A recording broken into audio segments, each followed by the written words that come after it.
Oke, baik. Selamat siang. Assalamualaikum warahmatullahi wabarakatuh. Bertemu kembali di mata kuliah Data Visualization. Jadi, saat ini di pertemuan ketiga, kita masuk ke materi berikutnya, yaitu Types of Visualization. Jadi, di materi kali ini, kita akan coba mempelajari tentang jenis-jenis uh, visual, gitu ya, data visualisasi yang mungkin nanti teman-teman bisa pakai untuk lebih menghidupkan lagi representasi datanya. Ya, mungkin dari beberapa yang akan saya sampaikan di sini juga teman-teman sudah pernah lihat waktu di materi semester sebelumnya di Data Science Programming, beberapa kali sudah eh, ketemu gitu ya dengan beberapa diagram. Tapi untuk lebih menyegarkan memori teman-teman, jadi di sini kita akan coba bahas ulang ya. Oke, yang pertama,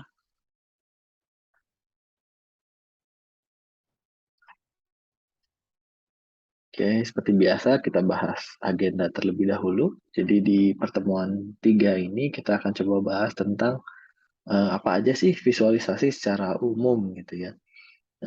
Secara generalnya itu ada apa saja. Ini juga sebetulnya sudah pernah dibahas di pertemuan 2 kemarin, tapi saya ulangi lagi. Kemudian nanti kita akan coba pahami sedikit tentang ada grafis apa aja sih gitu. Kemudian kita bahas sedikit tentang geospasial dan tips untuk pemilihan dari visualnya gitu ya.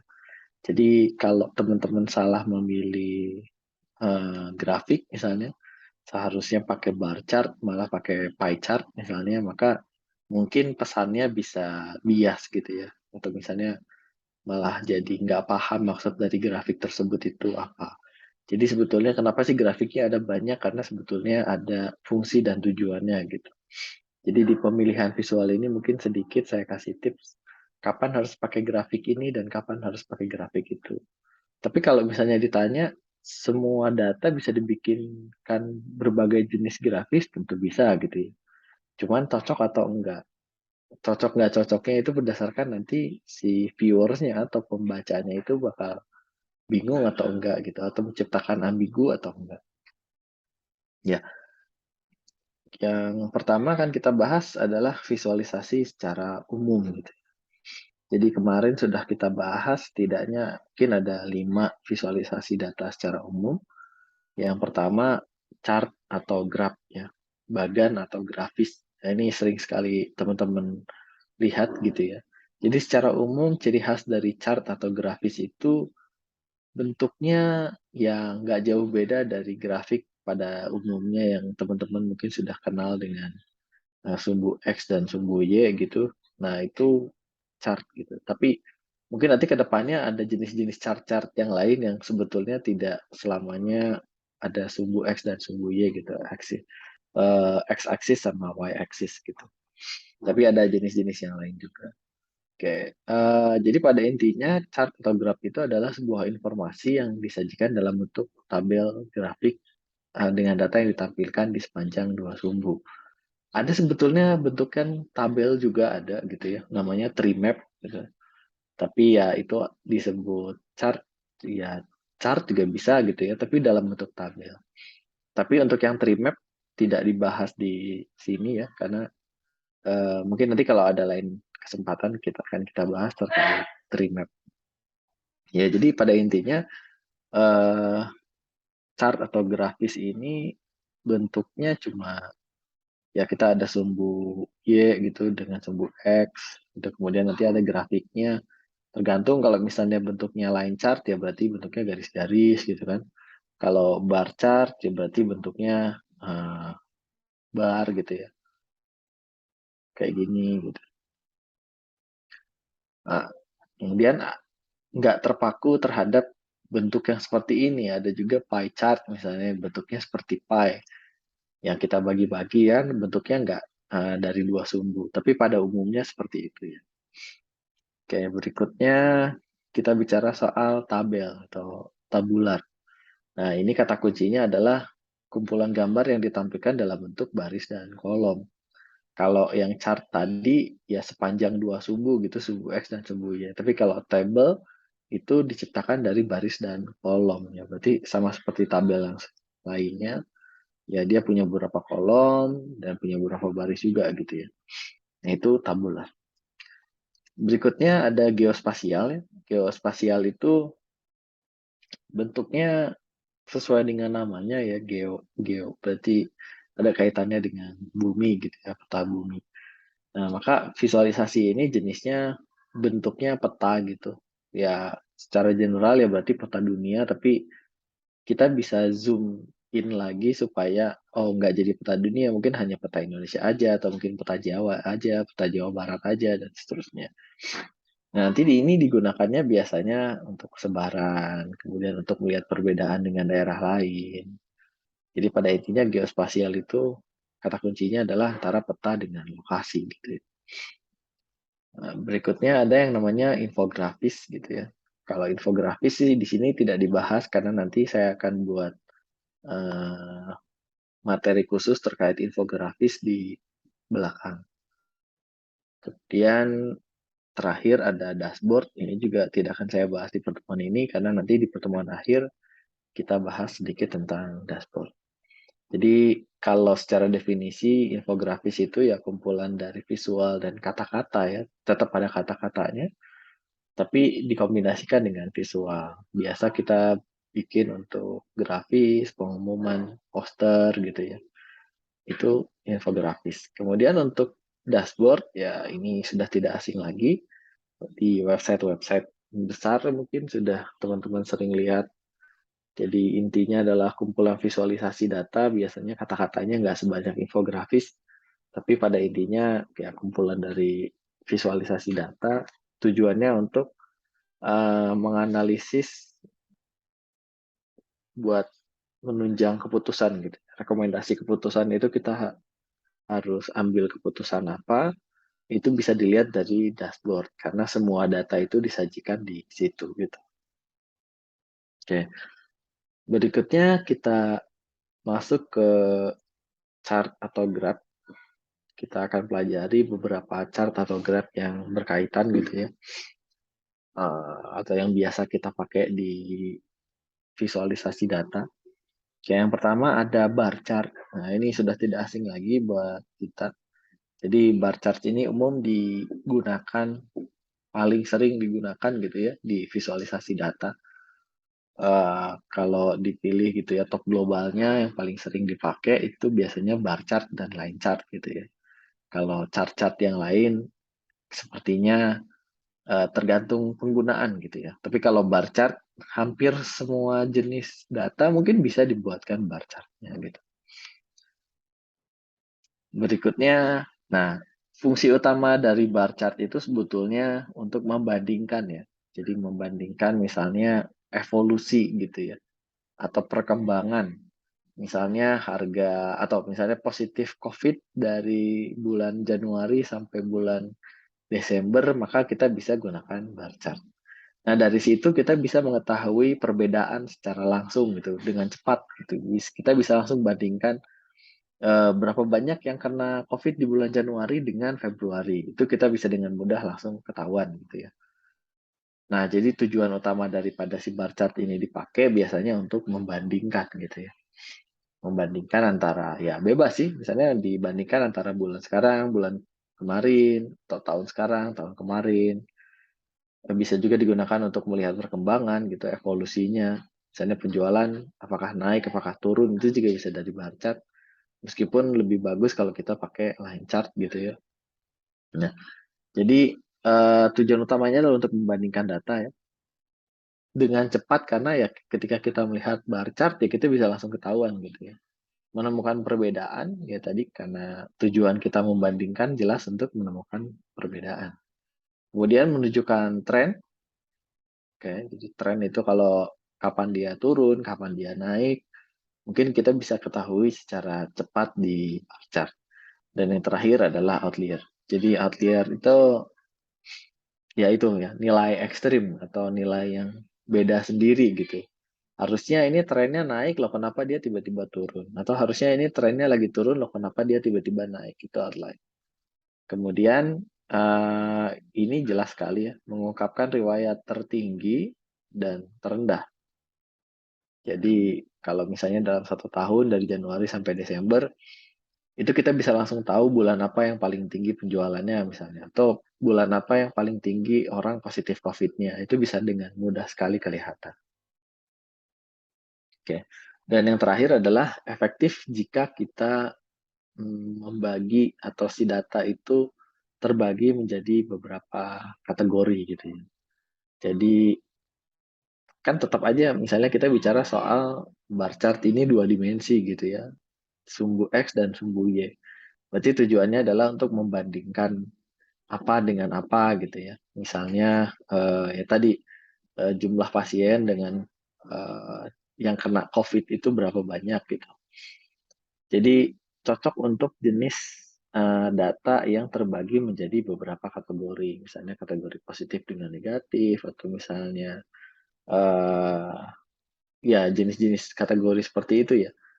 Jadi contohnya di sini volume kemeja dalam berbagai ukuran. Jadi misalnya kita bisa temukan selain ini apa namanya fungsi selain dari bar chart ya, selain daripada menemukan perbedaan dan yang lainnya, itu kalau misalnya bentuknya kategori, itu kita bisa langsung bandingkan antara sumbu X dengan sumbu Y-nya. Jadi kalau untuk yang contoh nomor 2 ini ya, misalnya ini sumbu Y-nya, ini sumbu X-nya, kalau yang ini misalnya hanya jumlah gitu ya, hanya jumlah, kemudian ini dengan bulannya gitu, atau tahunnya. Maka nanti dilihat perkembangannya seperti apa gitu ya. Ini line chart ya, bar chart agak lama dibikinnya kayak gitu. Ibaratnya seperti itu. Itu untuk evolusi atau perkembangannya. Sementara kalau yang bawahnya itu kalau dijadikan kategori. Nah, sebetulnya jumlah pasien itu kan kategori juga ya. Kemudian bulan itu juga kategori. Tapi selain daripada kita menunjukkan evolusi berdasarkan waktu, kita bisa juga membandingkan apa dengan apa. Contohnya di sini adalah volume kemeja dengan ukurannya. Berarti di sini adalah jumlah penjualannya, volume kemejanya, yang ini size-nya. Jadi kita bisa ketahui misalnya size-nya S, M, L gitu ya. Penjualan S berapa? Segini misalnya. Penjualan M berapa? Segini. Penjualan L berapa? Segini misalnya. Maka kita dengan cepat bisa mengetahui bahwa, oh iya, berarti yang paling banyak adalah M. Atau berarti trennya M. Seperti itu. Atau jenis-jenis kategori yang lain. Seperti itu. Jadi nggak mesti nunjukin perkembangan yang ada kaitannya dengan deret waktu gitu ya. Misalnya, oh selalu tahun gitu. Oh selalu bulan, selalu tanggal. Nggak seperti itu ya. Oke, itu contoh dari bar chart ya. Nah, ini contoh dari grafis bar chartnya itu sendiri. Jadi ini ceritanya mungkin soal, oh iya, penjualan berdasarkan kuartil ya, atau dalam 1 tahun ini kita bagi jadi 4 alias 3 bulan sekali ya, atau triwulan kalau di kita itu namanya ya. Jadi nanti dibagi menjadi Q1, Q2, Q3, dan Q4 setiap tahunnya gitu. Nah ini bentuknya bar chart, ciri khasnya bar ya, tentu saja. Ini ciri khasnya bar. Makanya namanya bar chart. Nah, di sini misalnya kita bisa dapatkan contoh bahwa perusahaan ini itu sedang naik begitu ya, karena tahun 2012 sampai 2014 itu meningkat gitu ya, dan trennya itu meningkat selalu di kuarter keempat itu paling tingginya. Karena kita bisa cek kuarter empatnya di sini 1.900 ya K ya, maksudnya dalam ribuan dolar gitu, berarti 1,9 juta mungkin ya.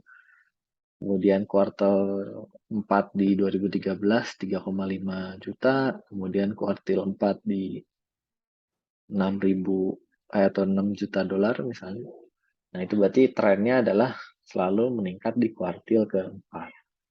Nah, kemudian eh, kalau kita cek gitu di sini di 2015 antara kuartil 1 dengan 2014 kuartil 4 itu terjadi penurunan ya, karena memang trennya seperti itu.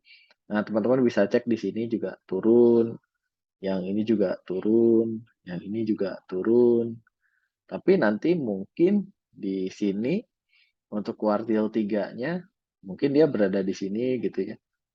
Prediksi. Nah, kuartil 4-nya nanti tinggi sekali berada di sini.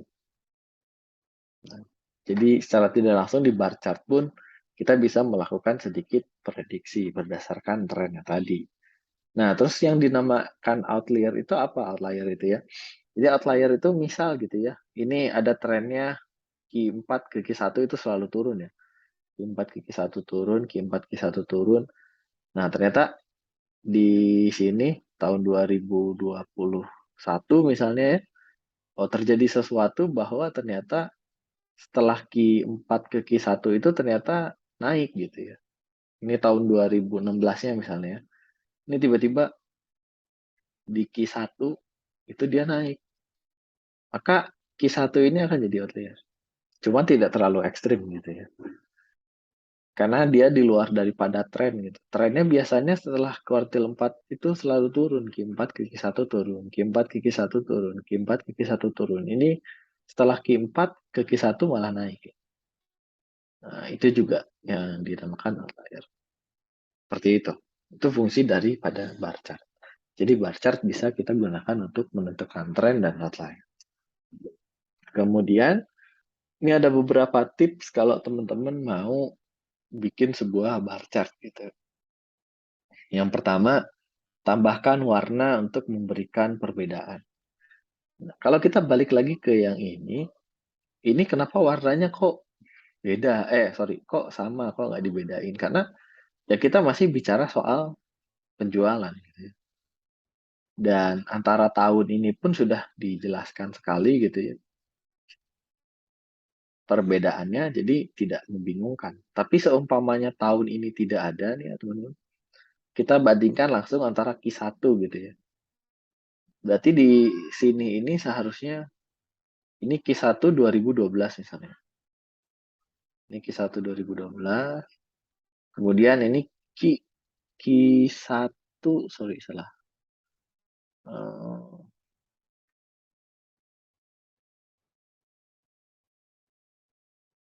ya, seumpamanya kita ganti ininya jadi segini ya. Q1. Terus umpamanya ini bukan Q2 ya, tapi ini adalah Q1 Q1 tapi untuk 2013. Ini agak susah karena saya nggak pakai pensil ya. Itu Q1 2013.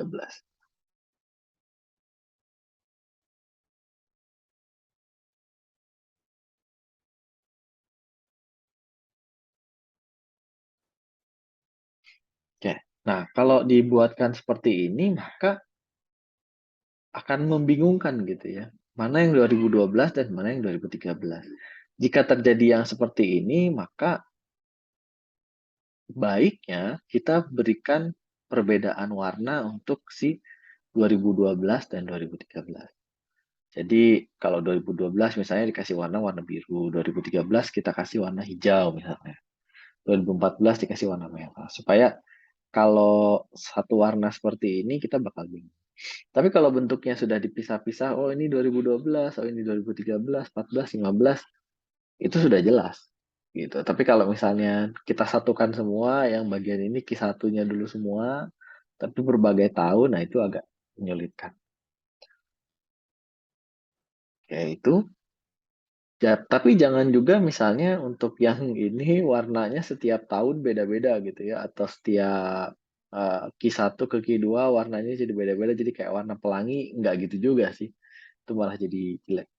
Jadi gunakan warna dengan bijak. Kemudian eh, di sini kita bisa gunakan yang namanya stack bar atau side by side bars. Jadi kalau stack bar itu jadi jenisnya stack gitu ya. Numpuk dia stack. Jadi nah seperti ini. Tapi misalnya yang ini untuk tahun 2012. Karena ada peningkatan dia dari jadi tahun 2013. Misalnya ini jadi warna biru dan yang ini jadi warna merah supaya kelihatan itu stack bar. Kalau kita mau membandingkan dua data misalnya di kuartil 1 tahun 2012 segini, kuartil 1 tahun 2013 segini. Itu stack bar.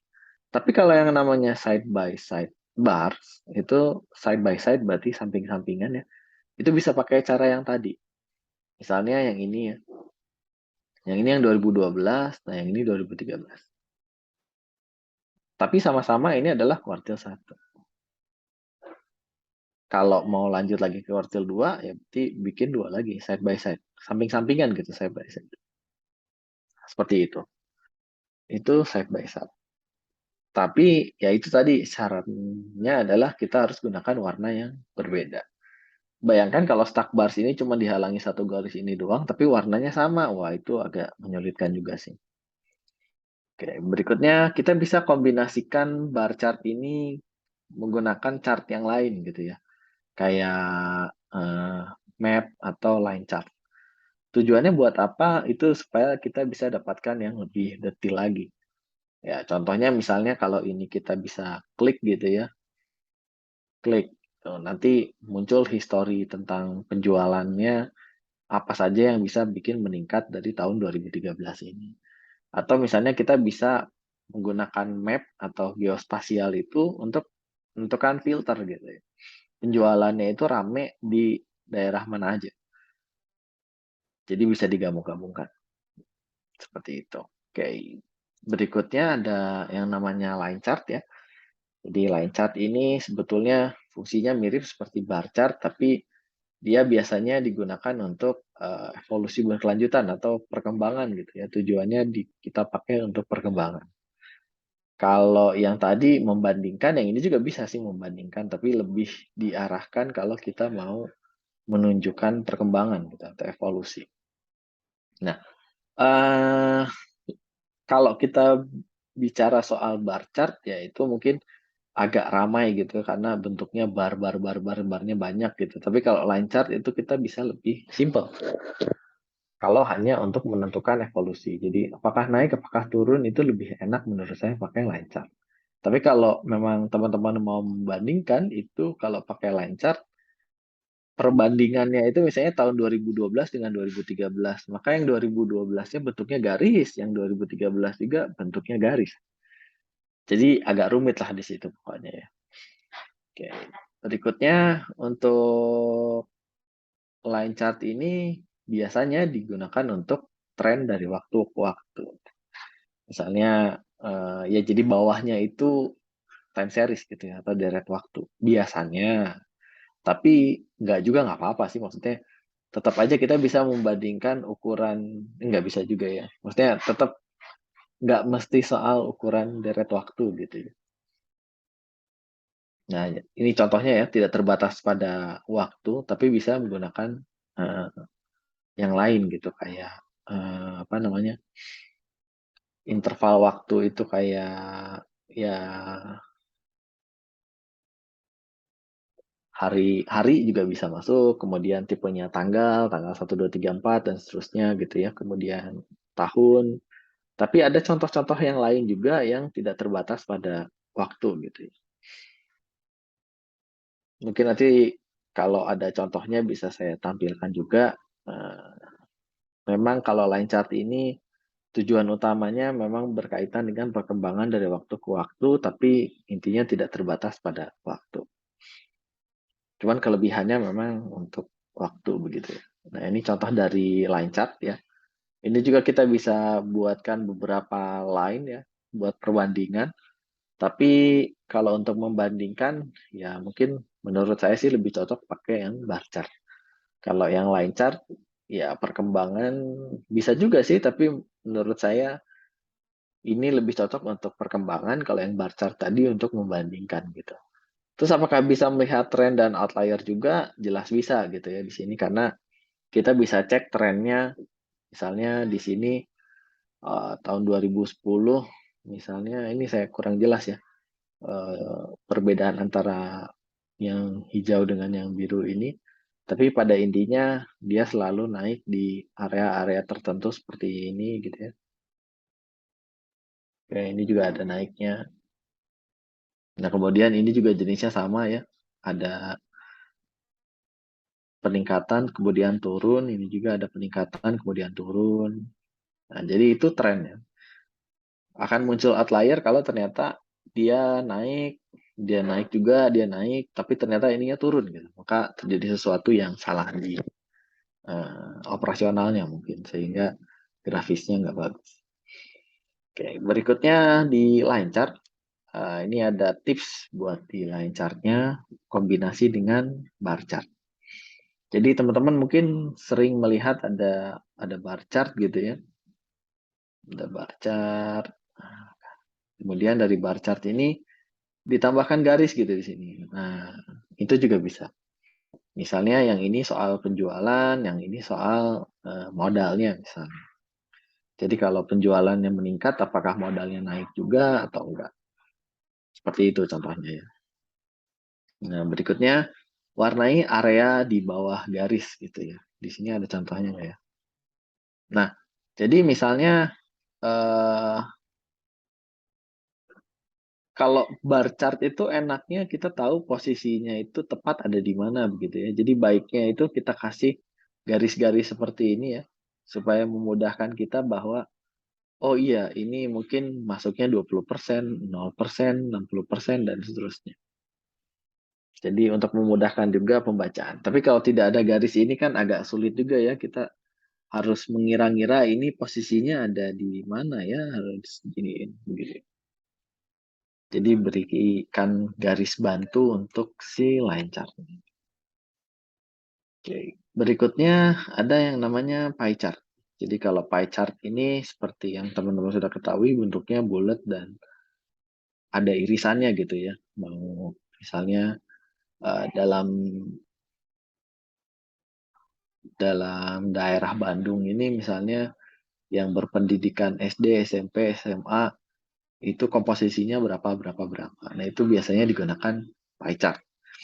Jadi tujuan utamanya sih sebetulnya kalau pie chart ini berdiri sendiri ini kurang memberikan arti gitu ya. Kecuali ya komposisi itu ya. Misalnya dalam satu kota ini yang pendidikannya paling besar itu apa sih? Bukan maksudnya pendidikannya paling besar, tapi jumlah mayoritas itu pendidikannya ada di mana. Misalnya kota Bandung itu paling banyak ternyata mayoritas pendidikannya SMA. Nah, informasi itu mungkin kita bisa dapatkan melalui pie chart. Jadi diberikan komposisi SD berapa persen, SMP berapa persen, SMA berapa persen. Tapi kalau hanya pie chart aja, ya informasinya kurang gitu. Kalau mau lebih tinggi lagi, berarti kita harus mengetahui misalnya yang SMA itu pergerakannya setiap tahun berapa banyak gitu ya. Apakah semakin menurun, apakah semakin meningkat gitu ya. Berarti kalau menurun mungkin meningkatnya karena pada banyak masuk perguruan tinggi atau jangan-jangan menurun karena memang dari SD-nya aja udah nggak ada. Nah, seperti itu. Tapi kalau cuman komposisi doang, oh ya berarti kita cuma mengetahui, oh ya komposisinya orang Bandung itu banyaknya SMA gitu. Nah, itu agak kurang informatif gitu. Jadi dia harus tetap dikombinasikan dengan chart-chart yang lain. Oke. Berikutnya, jangan gunakan pie chart sebagai fokus utama informasi. Jadi kalau ya itu tadi pie chart itu hanya digunakan untuk data dukung aja ya. Misalnya awalnya kita kasih pie chart dulu, misalnya jumlah pengangguran di Kota Bandung gitu ya. Kita kasih jumlah pengangguran di Kota Bandung, berarti kan nanti akan jadi muncul dua ya, pengangguran dan tidak pengangguran. Nah, kemudian nanti kita klik pengangguran. Nah, nanti akan muncul grafik lagi yang menunjukkan perkembangan pengangguran di Bandung itu apakah menurun, apakah meningkat. Supaya fokusnya itu nggak cuma dapat informasi, oh iya di Bandung itu penganggurannya banyak gitu. Tapi ternyata pengangguran banyak itu setelah kita telusuri lagi, semakin tahun justru semakin mengecil. Cuman belum bisa mengalahkan yang sudah bekerja begitu. Jadi jangan jadikan pie chart ini sebagai patokan utama. Oke, ini seperti biasa pie chart bentuknya seperti ini. Ya, ini ada decaf sama reguler misalnya, decaf 31%, reguler 69%. Kemudian ini berdasarkan daerah gitu ya, daerah barat, timur, selatan, dan tengah. Dan ternyata di sini kita bisa ketahui langsung, oh, ternyata barat. Tapi kita cuma tahu informasinya segitu aja. Oh, di sini penjualan paling banyak daerah barat. Siapa tahu yang barat ini sebetulnya anomali gitu ya. Ternyata terjadi sesuatu yang di barat karena ternyata setiap tahunnya itu seharusnya yang sentral ini yang banyak.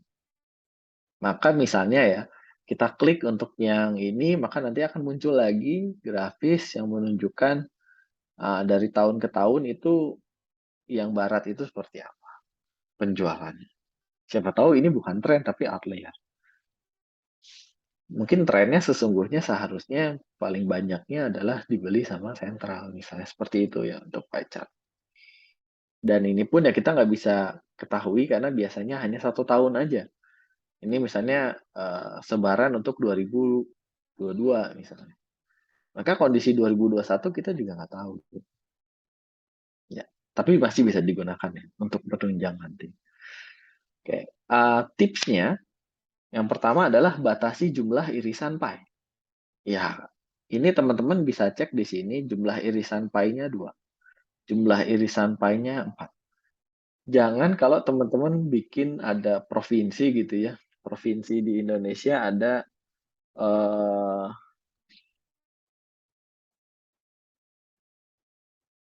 oke, sebentar. Ya, di jumlah provinsi itu misalnya ada 30 berapa sekarang? 35 ya. Ya, 35 provinsi, kemudian kita bikinkan yang seperti ini gitu. Ini berarti nanti irisannya ada 35 ya. Saya nggak tahu sih provinsi Indonesia berapa sekarang ya. Ini 35 mungkin ya. Tentu berapa gitu.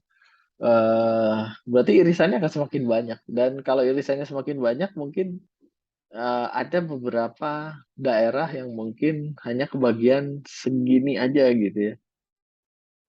Kecil dan nggak kelihatan detailnya ini berapa persen, belum lagi bakal ketumpuk dengan yang daerah-daerah lain yang kecil gitu ya. Misalnya kita bicara soal pendapatan per kapita ini jadi kecil-kecil banget, jadi kurang efektif.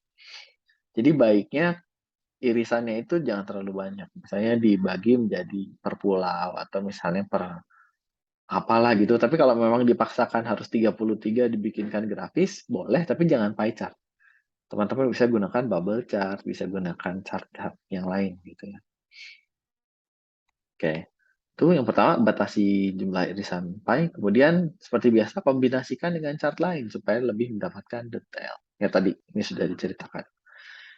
Oke, berikutnya ada yang namanya scatter plot. Nah, scatter plot ini biasanya kita bicara soal isi di dalam datanya.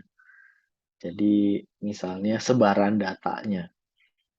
Eh, ini kalau nggak salah sudah pernah kita bahas sedikit di clustering ya.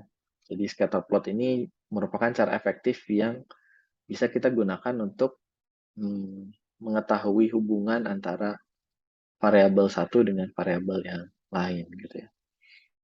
Misalnya kita bandingkan scatter plot, misalnya iris setosa dengan iris setosa, sorry.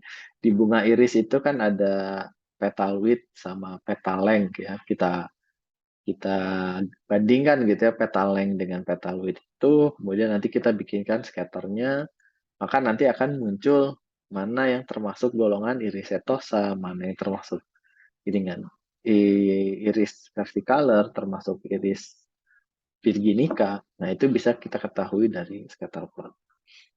Nah, kemudian ini juga kita bisa gunakan untuk mendeteksi outlier. Jadi sebetulnya kalau kita munculkan scatter plot, itu pasti ada yang berkerumun gitu ya. Oh, berkerumun di sini, berkerumun di situ. Nanti tiba-tiba ada titik yang aneh sendiri gitu di atas gitu. Nah, itu outlier. Itu bisa dengan mudah kita mendeteksi outlier menggunakan scatter plot. Tapi untuk tren enggak ya. Maksudnya outlier itu enggak selamanya berkaitan dengan tren gitu ya. Oke, berikutnya ini bisa ditingkatkan jadi analisis cluster. Ya, ini basicnya kalau kita mau melakukan clustering itu minimal kita pakai scatter plot dulu. Nah, ini misalnya contohnya scatter plot ya. Ini biasanya dia berkumpul di sini gitu. Nah, ini outlier, outliernya. Ini outlier juga. Nah, ini outlier yang ekstrim karena sangat aneh jauh sendiri. Ini juga outlier yang ekstrim. Ini juga outlier ekstrim. Nah, ini juga membandingkan dua variabel antara profit dengan sales. Jadi penjualan dengan keuntungannya. Jadi kalau penjualannya segimana, keuntungannya segimana. Kalau profitnya ke bawah berarti minus ya. Salesnya segini, segini misalnya ya. Keuntungannya kok minus ya. Padahal penjualannya 5.000 tapi ininya minus. Nah, itu aneh ya. Kemudian ini juga penjualannya 20 ribuan ya mungkin 18.000 mungkin ya. Untungnya 9.000. Nah, ini mungkin keuntungannya dapat dari mana? Ini juga outlier. Ya, seperti itu. Ya, apalagi ini moda apa penjualannya 25 juta tapi ternyata 25.000 untungnya cuma sekitar 2 ribuan. Ini juga keanehan. Nah, itu outlier ya. Oke, tipsnya untuk menggunakan scatter plot adalah ya kombinasikan dengan analisis cluster. Nah, jadi kita bisa ketahui di sini klasternya mungkin ada jadi beberapa ya. Di antaranya mungkin yang ini gitu ya. Kemudian yang ini, kemudian yang ini, kemudian yang ini gitu ya. Itu juga cluster masuknya. Oke, berikutnya gunakan tanda khusus untuk menambahkan isyarat visual. Ya, jadi kalau kita sudah bisa menemukan perbedaan gitu ya, atau kategori-kategori atau klaster-klaster tertentu, ya kita bisa kasih warna yang berbeda. Misalnya ini yang memberikan keuntungan gitu ya, warnanya abu-abu. Ini yang memberikan kerugian, warnanya merah. Jangan semuanya dikasih satu warna yang sama. Bahkan kalau memberikan keuntungan, yang ini, klaster yang ini dengan klaster yang ini, kita bisa bedakan warnanya. Misalnya yang di sini warna hijau, hijau tua sampai merah misalnya. Contohnya seperti itu. Supaya lebih informatif. Oke, berikutnya ada yang namanya Gantt chart. Nah, Gantt chart ini umumnya kita gunakan untuk penjadwalan proyek ya. Jadi misalnya kita ada proyek mau ngerjain website misalnya. Tahap pertama apa sih website? Misalnya analisis. Misalnya. Analisis itu berapa minggu? 3 minggu. Terus minggu berikutnya gimana? Dilanjutkan dengan apa lagi? Nah, itu penjadwalan proyek. Jadi menunjukkan perubahan aktivitas dari waktu ke waktu. Bisa juga digunakan untuk manajemen resource gitu ya. Misalnya ada satu project, bukan cuma jadwalnya yang dicek, tapi sumber dayanya, orangnya juga dicek. Yang ini ngerjain dari mana sampai kemana gitu. Jangan sampai nih orang kerja terus gitu dari awal sampai akhir. Nah, seperti itu ya. Nah, Gantt juga bisa digunakan untuk menunjukkan langkah-langkah. Jadi mana dulu nih yang harus dikerjain gitu. Yang ini kerjain dulu, kalau belum beres jangan dulu lanjut gitu. Atau mungkin ada yang bisa dikerjakan secara paralel. Kerjaan A bisa dikerjakan barengan dengan pekerjaan B. Ada juga yang pekerjaan A harus tuntas dulu baru pekerjaan B. Beserta dengan orangnya supaya nggak nabrak gitu ya.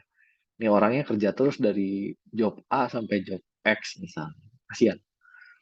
Tapi Gantt chart ini juga nggak berlaku hanya untuk penjadwalan proyek aja. Ya, misalnya di sini ada penggunaan mesin. Ya, resource juga sih sebetulnya ada kaitannya ya. Jadi mesinnya supaya nggak dipol-polin terus. Misalnya ada mobil gitu ya. Kita punya 10 mobil, kita pakaiin gancar, kita jadwalkan gitu ya. Supaya si mobil ini ada istirahatnya gitu. Atau ketersediaan pemain dalam tim ini. Misalnya si A main udah berapa menit, pertandingan ini, nanti pertandingan besok nggak terlalu capek, cuma dapat berapa menit, seperti itu ya. Jadi Gantt nggak mesti soal penjadwalan proyek, tapi biasanya penjadwalan proyek itu sangat-sangat erat kaitannya dengan Gantt. Nah, ini Gantt ya. Jadi kita bisa di sini muncul ada yang warna merah late dan yang warna abu-abu on time. Nah, di sini di-assign ke orangnya siapa. Itu ada Emily, ada Jan, Jordan, dan seterusnya. Kemudian ini timeline-nya. Mei, Juni, Juli, Agustus, dan sebagainya. Ini project yang dia harus kerjakan. Misalnya blog post, misalnya si Emily ini berarti di akhir Mei dia telat. Gitu. Terus presentation ini si Jan telat. Nah, seperti itulah. Itu Gancar. Berarti di sini kita bisa kasih manajemen waktu. Misalnya ternyata yang kerjanya paling banyak di sini si Marisa gitu. Karena ternyata dia bikin slide share panjang sekali waktunya. Sementara si Emily ini kerjanya cuma gitu-gitu aja gitu. Misalnya seperti itu. Itu contoh daripada pie chart. Tipsnya seperti biasa, warnanya harus beda ya. Contohnya ini, warna yang light yang mana, warna yang on time yang mana, atau teman-teman bisa munculkan warna yang prioritas, misalnya prioritasnya yang ini, maka kita harus kasih warna yang berbeda jika dibandingkan dengan yang bukan prioritas. Jadi pemilihan warna itu penting di hampir semua grafis gitu ya.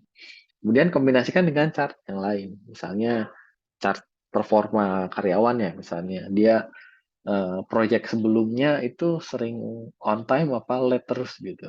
Itu juga kita bisa gunakan. Nah, berikutnya ada yang namanya bubble chart.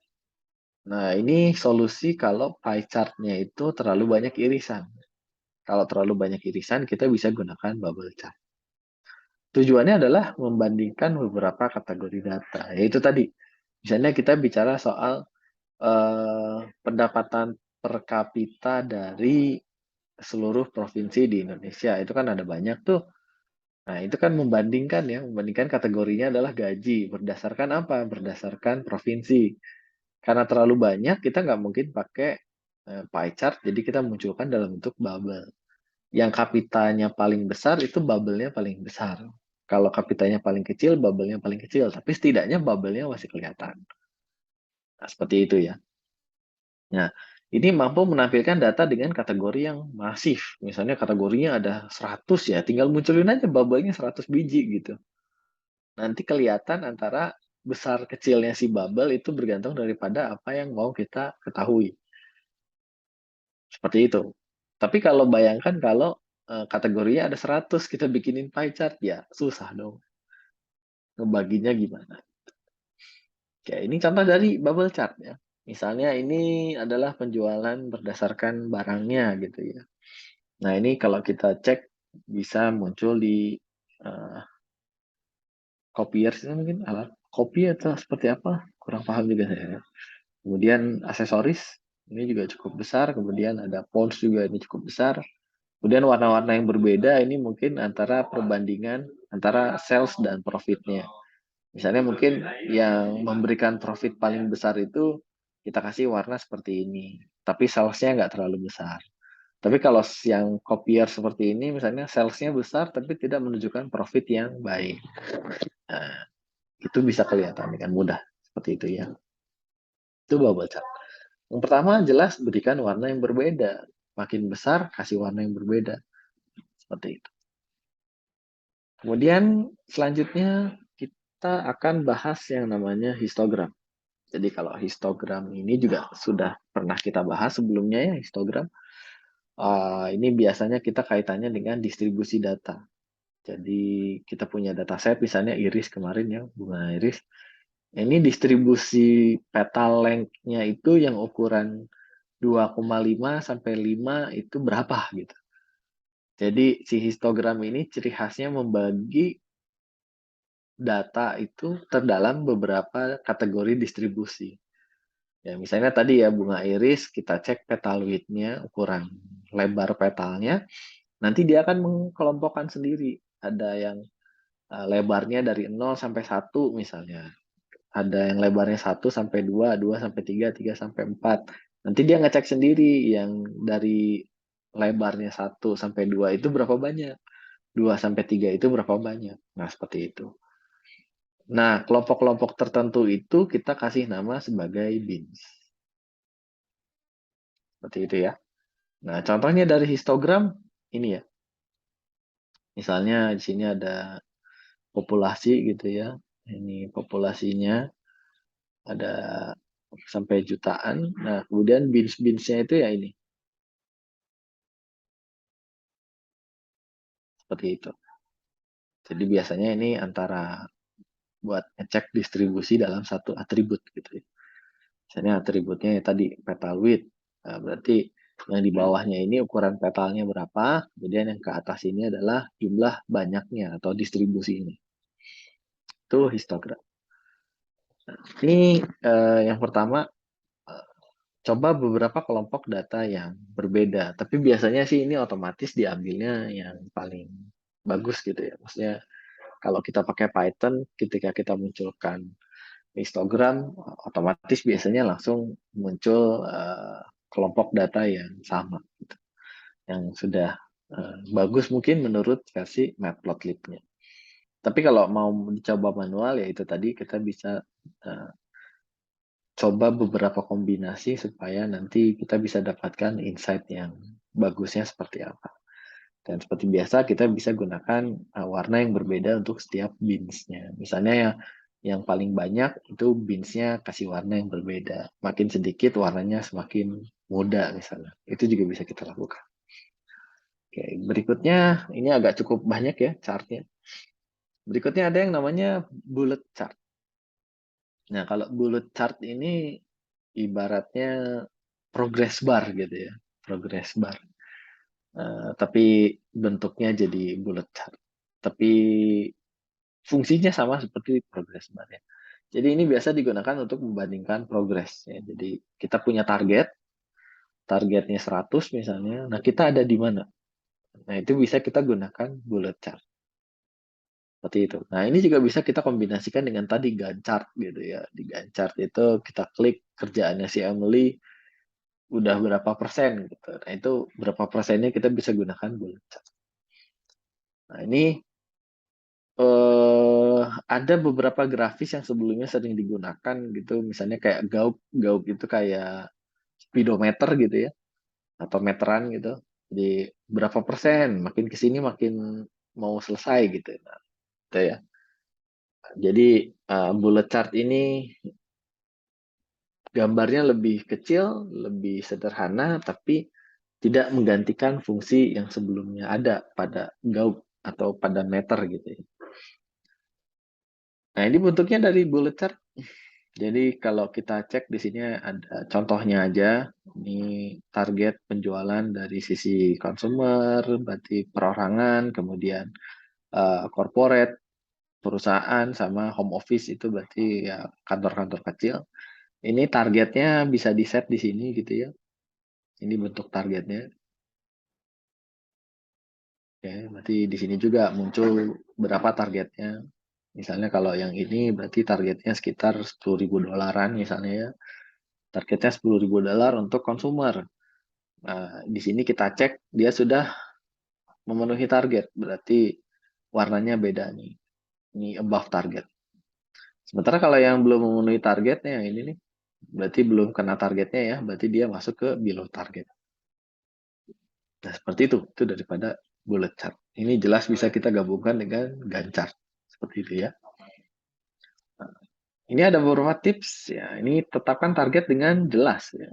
Misalnya di sini ya, nah, targetnya itu harus jelas gitu. Kalau targetnya nggak dikasih tahu targetnya di sini gitu ya, ya susah gitu. Misalnya tanpa target di sini, cuman kasih warna mana yang above target, mana yang below target. Kita nggak tahu targetnya tuh ada di mana sebetulnya gitu. Itu kemudian gunakan warna yang berbeda seperti biasa. Di sini saya contohkan kalau yang sesuai target itu warnanya apa, yang tidak sesuai target warnanya apa. Atau misalnya kita kasih lagi priority, misalnya priority-nya untuk corporate itu harus lebih tinggi, maka ya udah corporate kita kasih warna yang berbeda daripada yang lain. Jelas dengan targetnya pun warnanya beda. Seperti itu. Itu bullet chart. Nah, kemudian ada yang namanya box plot. Box plot juga ini pernah kita bahas ya. Nama lengkapnya box and whisker. Jadi box itu kotak, whisker itu apa ya? Kalau bahasa Indonesianya kumis gitu ya. Di box plot itu plot kotak gitu ya. Nah, ini sama seperti histogram, tujuannya untuk mengecek distribusi data. Oke, jadi box and whisker. Jadi si box plot ini terdiri dari yang namanya box dan whisker. Ada kotak sama kumisnya gitu ya. Jadi yang pertama terdiri dari yang namanya box. Nah, boxnya ini si kotaknya itu isinya adalah median, kuartil 1 dan kuartil 3. Sementara si whiskernya ini berisi data minimal dan data maksimal. Oke, dan box plot ini juga sangat terkenal kita dapat gunakan untuk mendeteksi outlier. Contohnya seperti apa? Contohnya seperti ini. Yang ini yang namanya box plot atau box and whisker. Boxnya yang ini. Ini boxnya. Yang whisker yang mana? Yang ini yang whisker. Itu whisker. Yang ini whisker. Seperti itu. Ya, ya. Jadi whisker dan box gitu ya. Whisker kumis dan boxnya itu kotak gitu. Kalau whiskernya ini sendiri mengartikan nilai maksimal. Tapi bukan nilai maksimal realnya ya, tapi nilai maksimal normal yang distribusi normal gitu ya. Yang ini adalah nilai minimal. Minimal. Oke, minimal. Kemudian yang ini, yang warnanya biru muda ini Q3. Yang warnanya biru tua ini Q1.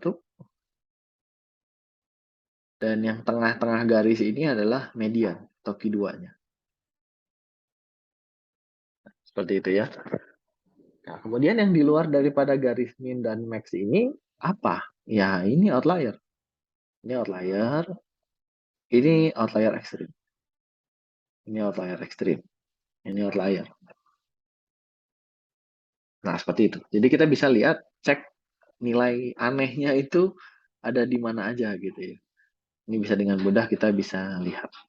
Sama seperti di bunga iris pun, kalau ada outlier ini pasti klasifikasinya jelek gitu. Mungkin dia berada di dua klasifikasi, entah itu Virginica atau Versicolor gitu. Pasti nggak tetap 100%. Tapi kalau misalnya yang berada di antara box whisker ini, sudah pasti jelas dia masuk ke cuma satu klasifikasi.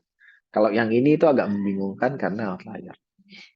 Jadi tadi sudah kita dapatkan bahwa yang paling cepat mendeteksi outlier itu scatter plot sama whisker. Box and whisker atau box plot. Ya, tipsnya jangan munculkan angka pada box plot. Ya, ini ya.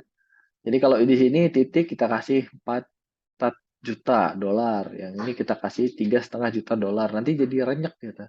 Jadi pusing kebanyakan angka. Oke, jadi tipsnya jangan munculkan angka. Nah, ini terakhir dari chat kalau tidak salah.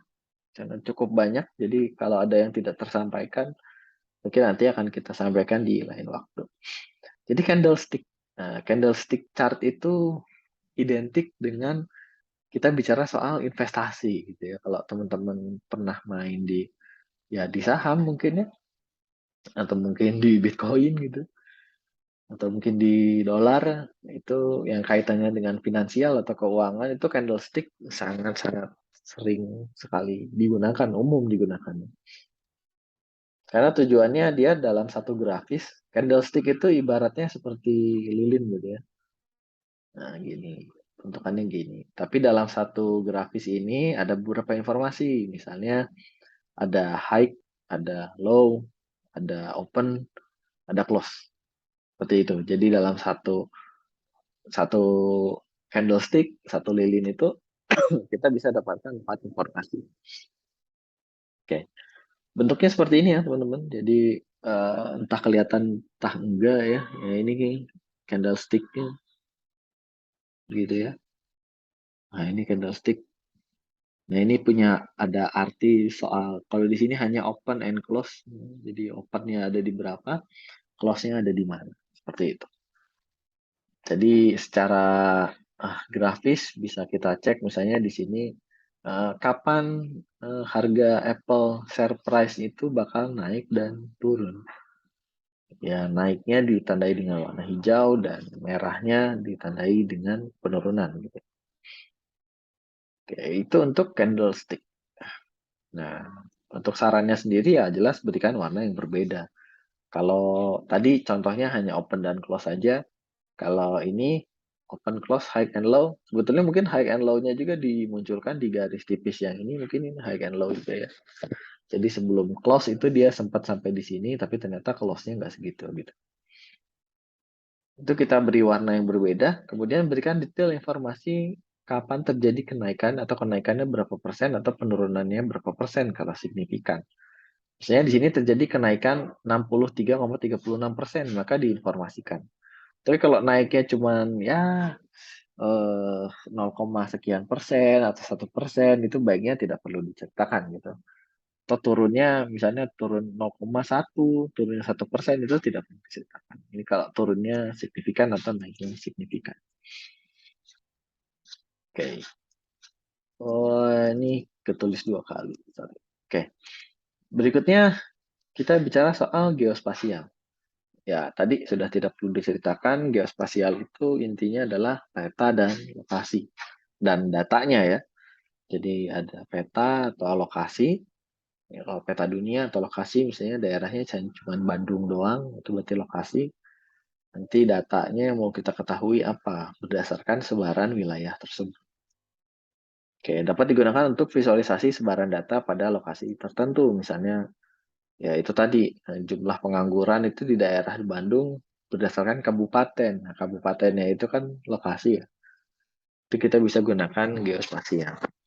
Nah, ini juga kita bisa gunakan untuk korelasi aspek dengan lokasi. Misalnya, uh, memang tidak bisa kita gunakan untuk perbandingan suatu hal gitu ya, tapi ya dibandingkannya dengan daerah satu dengan daerah yang lain. Tapi sebetulnya kalau kita tambahkan detail, kita bisa ketahui bahwa apa yang menyebabkan faktor perbedaan dari si daerah ini kenapa dia kecil sendiri gitu.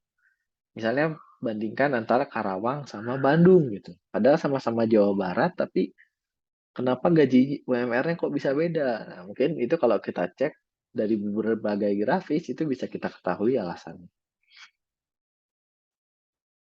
Kayak ini contohnya geospasial dari US, sales by geography, jadi penjualan berdasarkan geografi atau keadaan geografinya. Nah, jadi misalnya kalau yang merah ini mungkin ya, ini yang penyebarannya penyebarannya, salesnya paling banyak misalnya. Yang oranye nggak terlalu banyak, kalau yang biru ya masih normal. Atau mungkin kebalikannya kalau birunya tua itu berarti penjualannya paling banyak, sementara kalau yang merah berarti penjualannya paling sedikit. Jadi tinggal dikasih legend aja ya atau keterangan. Oke, tipsnya untuk geospasial ya gunakan geospasial untuk filter grafik lain. Ya, contohnya ini. Ini kan grafik yang lain ya, bentuknya bar chart juga, cuman bedanya nggak biasanya vertikal, yang ini horizontal gitu ya. Jadi kalau kita klik daerah sini, dia akan muncul grafis lagi, klik daerah sini, muncul grafis lagi. Nah, itu maksudnya kita kombinasikan dengan grafik yang lain. Oke, terakhir ada yang namanya pemilihan visual. Kita bisa gunakan visual tersebut untuk beberapa kepentingan. Yang pertama, distribusi. Ya, distribusi data. Ya. Ya jelas tadi sudah diceritakan yang paling hebat untuk melakukan penerawangan distribusi gitu ya, untuk melihat distribusinya adalah scatter plot dan histogram. Bahkan tadi ciri khasnya kita bisa lihat outlier-nya dari si data tersebut kalau kita gunakan scatter plot dan histogram. Box plot sih sebetulnya ya. Distribusi pun bisa kita gunakan box plot di sini, ditambahkan satu lagi. Oke, berikutnya kalau kita mau bicara soal relasi atau hubungan. Nah, hubungan kita bisa gunakan scatter plot juga. Kenapa? Karena ya scatter plot ini kita ngebandingin antara ya tadi sales dengan profit misalnya. Hubungan ya, hubungan itu berarti kita cek antara hubungan antara sales dan profit itu ada atau enggak gitu. Sorry, bukan membandingkan. Kemudian bubble chart. Nah, bubble chart juga kita bisa gunakan untuk relasi, dan yang terakhir Gantt chart. Ya, misalnya bubble chart kenapa bisa digunakan untuk relasi? Karena kita bisa cek misalnya relasi antara daerah dengan GDP-nya misalnya, atau kalau Gantt chart jumlah pekerjaan dengan si orangnya, itu relasi. Nah, kemudian komposisi ya. Kita misalnya mau tahu isinya orang atau isinya mahasiswa ARS itu kebanyakan laki-laki atau perempuan. Nah, itu kita bisa gunakan pie chart. Kemudian yang terakhir ada perbandingan. Nah, perbandingan ini banyak sekali ya. Tapi di sini saya bandingkan dua. Yang pertama kalau dibandingkan dengan waktu. Berarti kita punya deret waktu, itu bisa gunakan bar chart dan line chart. Tapi kalau kita bandingkan dengan kategori yang lain, kita bisa gunakan stack bar chart. Tapi kalau yang stack line chart itu nggak disarankan ya, karena nanti bakal terlalu rumit gitu line-nya. Tapi kita bisa gunakan stock bar chart dan bullet chart, ya, karena kita bisa bandingkan antara ya target ya tadi ya, target dengan si progres kita sampai mana, seperti itu. Ya, mungkin itu saja materi dari saya. Nanti kita bisa lanjutkan di kuisis dengan link yang akan di-share di WhatsApp. Oke, terima kasih atas atensi dan perhatiannya di pertemuan hari ini. Terima kasih. Selamat sore. Assalamualaikum warahmatullahi wabarakatuh.